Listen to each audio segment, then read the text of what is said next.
Okay, I am like officially scared. Today, Sora released their new version of their video creation AI software. They're coming out with a new app. And, I think for the last 2-3 years, as AI has been rolled out at an unprecedented pace, there's this kind of consensus I see often online where people are like, well, it's bad, right? Like, AI is bad, but like, who wants it anyways? Because it sucks. Like, it looks like garbage. This is a human would never make something like this. Well, I'm here to tell you, if you haven't watched any of the clips, the uncanny valley is rapidly a thing of the past. Like, the reality of the situation is such that AI video, especially for these, maybe not like a kind of a random crappy app on the App Store, but like the funded tech companies that are pouring billions into this stuff, they've cracked the code. The video is seamless. It looks like completely I if you didn't tell me that it was AI before watching it, I would not have any idea. And I was watching these clips just being like, yeah, like that reality is here. Right? Remember like 3 years ago when that Will Smith video dropped of him like eating noodles and it looked insane? We are so far past that. The implications, of course, I think are rather terrifying on a like geopolitical level. I like personally don't even know if I can believe anything that I see on the internet. By the way, I am real. You can believe that I'm here. I promise that I am. But that's exactly what AI would want you to think, right? No, but for real, like I can't trust my own eyes. I can't trust what I'm looking at because it is seamless. The ramifications of that in terms of fake videos aside, my thought then goes to the existential crisis of like what is coming for creators, for artists, for people who have spent their life cultivating skills in videography and editing in all these things that are truly feasible now with the click of a button. And I think it's important that we get honest about the situation we're in and not pretend like there's some massive gap between the fidelity of human creation versus the fidelity of what is now feasible with AI video.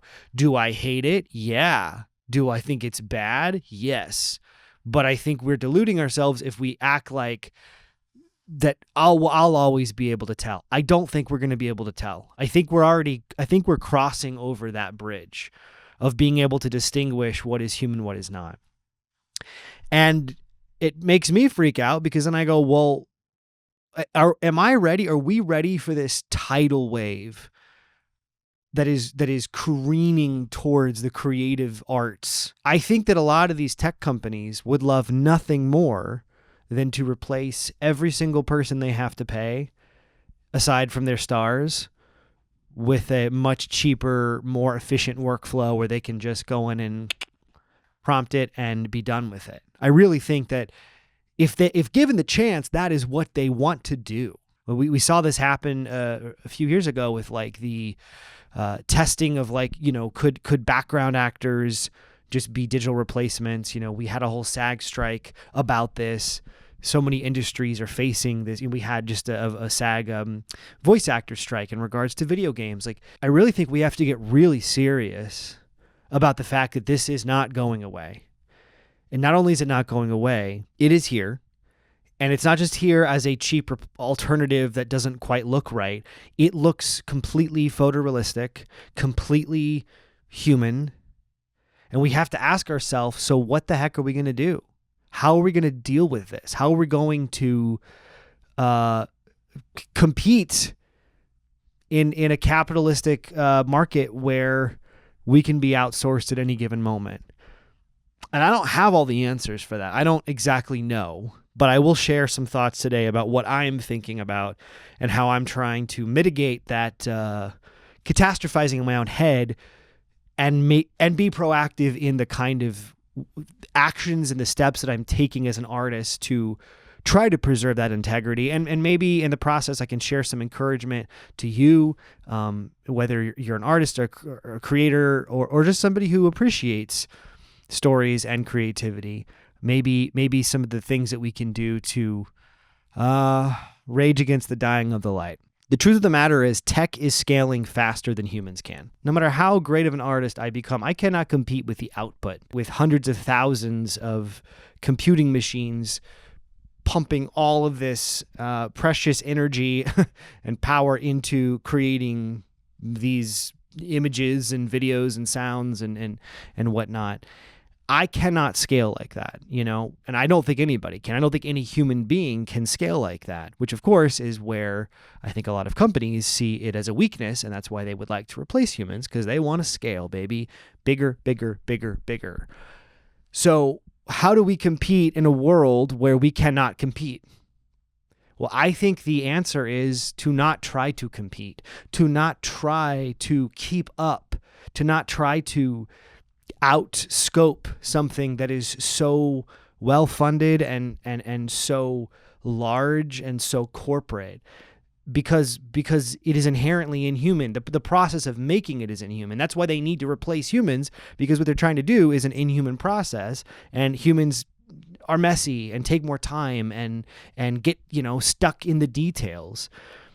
And the more funding that it gets, the faster that it's going to get, the more perfect the output is going to get. So trying to compete on that level, I think, is a lost cause, because you're trying to compete at something that you are inherently not equipped or able to do. That's the cold hard truth. I can't compete. You can't compete. None of us can. But maybe that's actually the wrong question. I think the only thing that we have that we can offer that can't be done at scale is doubling down on what makes you human, doubling down on your imperfections, doubling down on the things that are inherently and uniquely messy about the human experience. I actually made a project this past year with my dear friend Jamie Lynn with StarKid called Space Baby. Space Baby, Space Baby. And a puff baby. Essentially, the idea of the project was, it was a sort of 90s nostalgic trip back to the past, to like a bygone VHS era, where this little alien puppet named Space Baby travels through the galaxies to discover the meaning of human existence and life, and learn about the unbearable weight of ennui.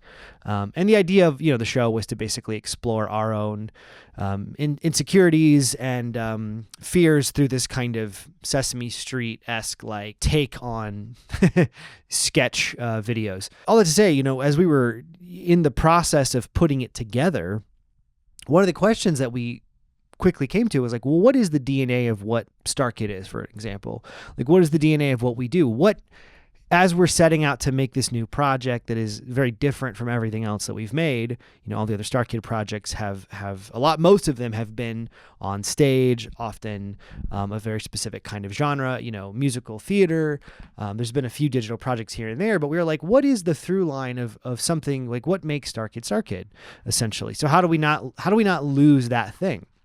How do we retain the thing that makes people that watch StarKid stuff feel like this feels right, while taking new risks and trying new things, but still making it feel like it's from the same core identity? And one of the things that we established that I think really resonated with me, not just in terms of StarKid, but in terms of actually like, here is the gift that we have as creators, here is our superpower, is that I think a lot of people who watch StarKid projects actually appreciate seeing the strings, actually appreciate seeing the imperfections, seeing the thing get made. I think that people are drawn to StarKid projects because, in large part, you're watching people that are genuinely friends and genuine like relationships and a genuine joy to come together without this facade of it's all perfect and it's all like shiny and everything is like Broadway caliber sets and lights and everything. There's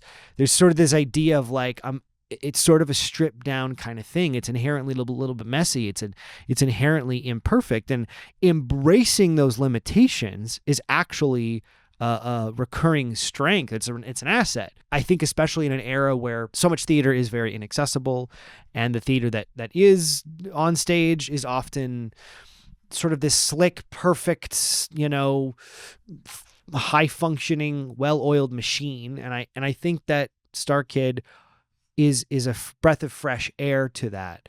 There's plenty of other creators and theater artists out there also doing, I think, really interesting work. But I think that that's kind of the thing that I suspect a lot of folks are drawn to, is it feels like something deeply human and inherently authentic, because it's not trying to be something it's not. And I think that though that was a answer to the question of what Star Kid is, I actually think that answer in many ways is the larger answer as to how artists can and should be thinking about continuing to build connections with their audience in a landscape where so much of the stuff that's going to be coming out is going to be this tidal wave of generative AI slop. Except the slop is going to look better and better and better and better. It's going to look more and more perfect. It's going to look seamless. And so I actually think that doubling down on the things that make us more human, on the messiness, on the imperfection. Now, listen, will AI be able to replicate that as well? Perhaps. But I think that as I begin to think about what the next 10 years of creativity looks like, it's the same idea approaching like independent filmmaking. If I set out to try to like go make a movie that competes with Marvel, I can't. I don't have $250 million.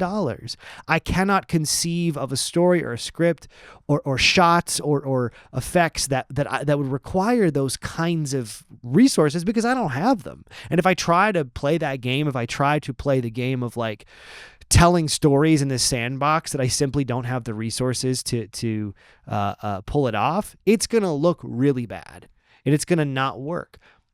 So what I can do, what I can double down on, is thinking about the limitations I have, embracing the strings, if you will, and saying, I'm going to bake that into it. I'm going to make that part of the thing that I showcase. I'm not going to hide it. I'm not going to try to pretend that it's something that it's not. I'm going to show the messiness of it all. I'm going to show the imperfections, the grains, the cracks, the rust, if you will, because that is the thing that is going to remind people that what they're looking at is actually real and actually coming from a real person. I also think that live performances, like theater and live experiences that can then be captured and maybe shared, on the internet, are also going to become more valuable than ever as it becomes easier and easier to essentially make a movie by typing in a prompt and hitting enter and waiting for it to render out. I think that creating experiences and moments that can only be felt and shared communally are going to become exponentially more valuable. To say like, I am here, I exist, you are here, you exist, we are here in the same moment experiencing, maybe I'm sharing, maybe you're experiencing, like we are in this space in this moment now together. You're seeing me, not an algorithm. I'm feeling your energy. I'm feeding off of that. Like that is going to become so much more valuable in an era where everything is possible with a click of a button. Because I think ultimately people are not drawn to perfection. I think they are drawn to the truth. And I don't mean truth as in like objective, like, oh, this thing is right, this thing is wrong. I mean knowing that what you're looking at and what you're seeing and what you're experiencing is coming from a real place. As it becomes easier to replicate that in terms of AI, we as artists have to double down, I think, on the imperfections of what makes us uniquely human as the algorithms and the data sets of everything that have been trained on these sort of perfect things try to continue pushing in that direction. I say we go the opposite direction. I say we get messier. I say we get weirder. I say we get dirtier in the process, because it it will be a reminder to ourselves and to the people watching our work that you are watching a human being struggle and flail their way through this process. So yeah, that's kind of how I'm thinking about it. Like I don't think that we can compete with scale. We can't compete with virality. We cannot compete with the output of what is coming. And it's coming. It's not going anywhere. Like I wish I could say, AI is bad and surely people will just recognize that. At the moment, that has not happened. It hasn't happened in the last 2 or 3 years. And just sort of putting our heads in the sand and being like, I hope it all goes away. It's just not the truth. It's not like the reality of what we're seeing. There's going to be such a massive upheaval as people in mass start losing their ability to work, their ability to get paid, their ability to be hired with the skills they have, because companies are going to say, well, I could hire you as an editor, or I could just type in the prompt and it'll just do it for me. Why would I pay you? So you got to figure out what you offer, what specific unique qualities you bring to the table, your specific point of view, your specific taste, your experiences, your lived in experiences, your story. How are you going to double down on that and bring that to the forefront? Because that is going to be the most valuable thing you have to offer. The most valuable thing that I'm going to have to share is my unique voice and my unique sense of what I feel and my unique taste in how I want to create and tell stories. And if I don't hone in on that, and if I don't refine that and have that so clear and so defined, I'm going to be left behind. That's just the truth. So we got to think about this as the existential threat that it is. It is an existential threat, meaning that the existence of artists and being able to be employed and live a life as an artist and ever make any money from it so that you can sustain yourself is under assault. And so you have to be really strategic in how you think about your creativity moving forward. So how are you thinking about all this? I would love to know. How are you navigating this tidal wave of the incoming threat? Like, what scares you about all this? And what are your strategies for dealing with it? For not just dealing with your own sort of fear of it, but like, how can we be proactive and not just cynical and not just defeatist and not just pessimistic, but actually think about like what opportunities and what good we as artists can take from this moment and how we can channel it into making the best work that we've ever made that can reach people in the most personal and specific kind of way. I would love to know. Please share your thoughts. Comment like what you're thinking about this current moment. I truly, seriously like want to know. And hey, if this resonates, consider giving this video a thumbs up, subscribe, and if you like these kind of thoughts, my raw, unfiltered thoughts on my own neuroses and fears and struggles with creativity, I think I'll keep making them for a while because it kind of feels like it's more important than ever. So thank you for watching, and I'll see you in the next one.